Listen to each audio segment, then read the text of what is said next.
Hello అండి, అందరికీ నమస్తే. ఏపీ రాష్ట్ర వ్యాప్తంగా ఉన్నటువంటి ప్రతి మహిళకు కూడా ఒక శుభవార్త అయితే మన ఏపీ రాష్ట్ర ప్రభుత్వం నుంచి అయితే వచ్చేసిందండి. సొంత ఇల్లు అనేది ప్రతి ఒక్కరి కల. సొంత ఇల్లు లేని వారికే తెలుస్తుంది ఆ బాధలు ఏంటో. సో ఇప్పుడు మన ప్రభుత్వం అయితే కొత్తగా సొంత ఇల్లుని అప్లై చేసుకునే అవకాశం అయితే కల్పించింది. అట్లానే కాకుండా కొత్త ఇంటికి ఎవరి ఇష్టం వచ్చినట్లు వాళ్ళు ఇల్లు కట్టుకునే విధంగా వాళ్ళకైతే డబ్బులు వేస్తామని అయితే ప్రభుత్వం అయితే ప్రభుత్వం నుంచి అయితే ఒక కీలక అప్డేట్ అయితే మనకి వచ్చేసింది. మరి కొత్త ఇంటిని ఎలా అప్లై చేయాలి, కొత్త ఇంటి స్థలం కోసం ఎలా అప్లై చేసుకోవాలి, డబ్బు కోసం ఎలా అప్లై చేసుకోవాలి, ఇవన్నీ విషయాలు అయితే ఈ వీడియోలో మీకు క్లియర్గా నేనైతే ఎక్స్ప్లెయిన్ చేస్తాను. వీడియో అస్సలు స్కిప్ చేయకుండా చూడండి. కొత్త ఇల్లు కావాలి, కొత్త ఇంటిని ఎలా అప్లై చేసుకోవాలి, అర్హులు ఎవరు అనర్హులు ఎవరు, అన్ని విషయాలు అయితే నేను ఈ వీడియోలో అయితే మీకు ఎక్స్ప్లెయిన్ చేస్తాను. అస్సలు స్కిప్ చేయకుండా చూడండి. అలాగే వీడియో నచ్చినట్లయితే తప్పకుండా ఖచ్చితంగా ఒక లైక్ అయితే ఖచ్చితంగా కొట్టండి. అలాగే ఛానల్ని అయితే సబ్స్క్రైబ్ చేసుకోండి. ఇలాంటి మంచి మంచి వీడియోస్ అయితే నేను మీకోసం చేస్తాను. మీరు లైక్ కొట్టినప్పుడే నాకు వ్యూస్ వస్తాయి, అప్పుడే నాకు ఎంకరేజ్మెంట్గా ఉండి ఇంకా వీడియోస్ చేయాలనిపిస్తుంది. సో మీరైతే తప్పకుండా ఒక లైక్ అయితే కొట్టండి. అస్సలు లేట్ చేయకుండా వీడియోలోకి అయితే వెళ్ళిపోదాం. మరి ఇప్పుడు కొత్తగా అప్లై చేసుకునే వాళ్ళకి మీరు ఎవరైనా ఇల్లు కోసం అప్లై చేసుకోవాలి అనుకుంటే మీరు అప్లికేషన్ అనేది సచివాలయంలో అయితే 12వ తారీఖు నుంచి అయితే ఇవ్వచ్చండి. ఎవరైతే సొంత ఇంటి కోసం అప్లై చేసుకోవాలి అనుకుంటే 12వ తారీఖున సచివాలయంలో అప్లికేషన్ ఇవ్వచ్చు. ఎవరైనా ఆల్రెడీ అప్లై చేసుకుంటే వాళ్ళకి కూడా ఈ నెల 15వ తారీఖు నుంచి ఇల్లు మీకు స్థలం అనేది చూపిస్తారు. అలాగే పట్టా ఇస్తారు. లోన్ అనేది బ్యాంకులో అయితే వేస్తారండి. మరీ ముఖ్యంగా ఒకవేళ మీరు అప్లై చేసుకొని ఉంటే మీ అందరికీ కూడా అప్లై చేసుకున్న వాళ్ళకి, చేసుకోని వాళ్ళకి కూడా, అట్లాగే చేసుకోబోయే వాళ్ళకి కూడా ఒక విషయం అయితే నేను ఈ వీడియోలో చెప్తాను. అదేంటి అంటే మీరు అప్లై చేసుకోవాలి అంటే ఎలాంటి జాగ్రత్తలు తీసుకోవాలి, మీ దగ్గర ఏమేమి ఉండాలి, ఇవన్నీ క్లియర్గా నేను ఈ వీడియోలో చెప్పబోతున్నాను. ఆల్రెడీ అప్లై చేసుకున్న వాళ్ళు కూడా ఈ విషయం అయితే వినండి. ఎందుకంటే కొంతమంది అప్లై చేసిన వెంటనే కూడా మీకు ఇల్లు వస్తుందని ఉండదు. ఎందుకంటే ఏదో ఒక పెండింగ్ అనేది వస్తూ ఉంటుంది. ఏ లిటిగేషన్స్ లేకుండా అయితే ప్రభుత్వం ఎలా పడితే అలా అయితే ఇల్లులు అయితే మంజూరు చేయదు. మరి ఈ పెండింగ్స్లో మీకు అన్నీ కూడా క్లియర్గా ఉండలో లేదో చూసుకోవచ్చు. సో ఏంటంటే మహిళలకు మాత్రమే ఇల్లు అనేది ఇస్తారండి, ఆడవాళ్లకు మాత్రమే. అలాగే ఆంధ్రప్రదేశ్కి చెందిన వారైతే మాత్రమే ఇల్లు రావాలి అంటే ఇన్కమ్ ట్యాక్స్ అనేది మీరు కడుతూ ఉంటే రాదు. గవర్నమెంట్ ఉద్యోగం అనేది చేస్తూ ఉంటే కూడా మీకు ఇల్లు రాదు. అలాగే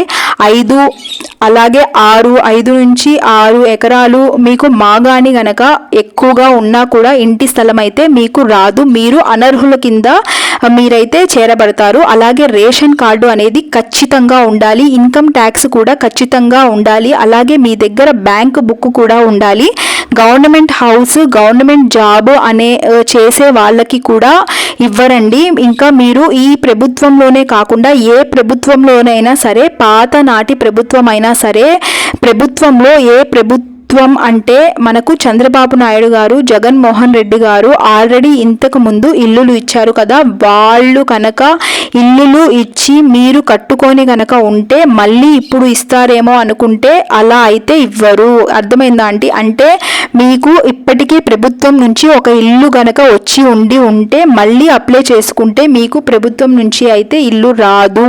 ఇంకా మీ రేషన్ కార్డులో ఎవరైనా ఇల్లు అనేది వచ్చి ఉంటే మళ్ళీ కూడా మీ రేషన్ కార్డులో ఉన్న వాళ్ళకి కూడా ఇల్లు అయితే ఇవ్వరండి. ఇదన్నమాట రేషన్ కార్డుకి సంబంధించి. ఇన్కమ్ ట్యాక్స్ కట్టే వాళ్ళకి, జాబ్ చేసే వాళ్ళకి, అంటే గవర్నమెంట్ ఉద్యోగం చేసే వాళ్ళకి, గవర్నమెంట్ నుంచి పెన్షన్స్ తీసుకునే వాళ్ళకి, ఇలాంటి ప్రాబ్లమ్స్ ఉన్న వాళ్ళకి ఎవ్వరికి కూడా అయితే ఇల్లు అనేది శాంక్షన్ చెయ్యరండి. ఇలాంటి వాళ్ళు అప్లై చేసుకోకుండా ఉండడమే మంచిది. సో మిగతా వాళ్ళందరికీ కూడా అయితే ఇప్పుడు నేను పైవైతే ఏవైతే చెప్పానో అవి ఏమీ లేకపోతే కనుక మీకు రేషన్ కార్డు కనుక ఉన్న వాళ్ళకి మాత్రమే, అది తెల్ల రేషన్ కార్డు కలిగిన వారందరికీ కూడా ఈ ఉచిత ఇల్లు అనేది ఇస్తారు. మరీ ముఖ్యంగా ఇప్పుడు చెప్పబోయే విషయం ఏంటంటే కొంతమంది కట్టిస్తారు, కొంతమంది వాళ్ళే కట్టుకోవాలని చెప్తున్నారు కదా.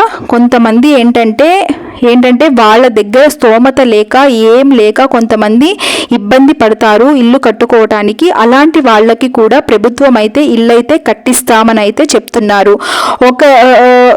ఇంకొకటి ఏంటంటే మీరు కట్టుకునే విధంగా అయితే ప్రభుత్వం కట్టించే ఇల్లు అయితే ఉండదు. మనం కట్టుకునే విధంగా అంత స్ట్రాంగ్గా అయితే ప్రభుత్వం అయితే కట్టించి ఇవ్వరండి. ఎందుకంటే ఇవన్నీ కాంట్రాక్ట్స్కి ఇస్తారు. ఆ కాంట్రాక్టర్లు ఏ విధంగా కడితే ఆ విధంగా మన ఇల్లు అనేది వస్తూ ఉంటుంది.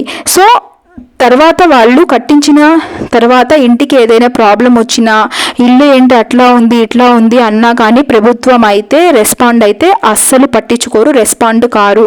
సో అలాంటి వాళ్ళకైతే ప్రభుత్వం ఏంటంటే ఇప్పుడు ప్రస్తుత ప్రభుత్వం చంద్రబాబు నాయుడు గారి ప్రభుత్వం ఏంటంటే మీకు డబ్బులు ఇస్తాము మీరే కట్టుకోండి అని అయితే చెప్తున్నారు. ఈ ఆప్షన్ అయితే చాలా బాగుందండి. ఎందుకంటే ప్రభుత్వం కట్టించిన ఇల్లులు అయితే అంత స్ట్రాంగ్గా ఉండవు. కానీ ఇప్పుడు ప్రభుత్వం అయితే చక్కగా మీకు ఎంత డబ్బులు అవుతాయో అంత డబ్బులు మీకైతే శాంక్షన్ చేస్తామో ఆ శాంక్షన్కి సంబంధించిన మీరు ఇల్లు కట్టుకొని ఆ ఇంటికి సంబంధించిన బిల్లులు పెడితే కనుక డబ్బులు అయితే ఇస్తామని అయితే అంటున్నారు. సో ఇదన్నమాట హౌస్కి సంబంధించి. ఈ నెల 12వ తారీఖు నుంచి అయితే అప్లికేషన్స్ అయితే మళ్ళీ కూడా తీసుకుంటున్నారు. సో అలాగే అప్లికేషన్ తీసుకొని ఎవరైతే వెరిఫికేషన్లు అంటే మంజూరు అయినారో సో వారందరికీ కూడా ఇల్లు అయితే శాంక్షన్ అయిపోయిందండి. శాంక్షన్ అయిపోయిన పేర్లు లిస్ట్ కూడా త్వరలోనే సచివాలయం వాళ్ళు మీకు కాల్ చేసి అయితే ఇస్తారు. ఇల్లు అయితే ఇస్తారండి. ఇప్పుడు ఇస్తున్న ఇల్లు అయితే 3 సెంట్ల గ్రామీణ ప్రాంతంలో ఉండే వాళ్ళకి 3 సెంట్లు, పట్టణ ప్రాంతంలో ఉండే వాళ్ళకి 2 సెంట్లు, ఇద్దరికి కూడా 4 లక్షల రూపాయలు అనేది ఇస్తారు. సో ఇదన్నమాట వీడియో. నచ్చితే తప్పకుండా లైక్ చేసి ఛానల్ని అయితే సబ్స్క్రైబ్ చేసుకోండి.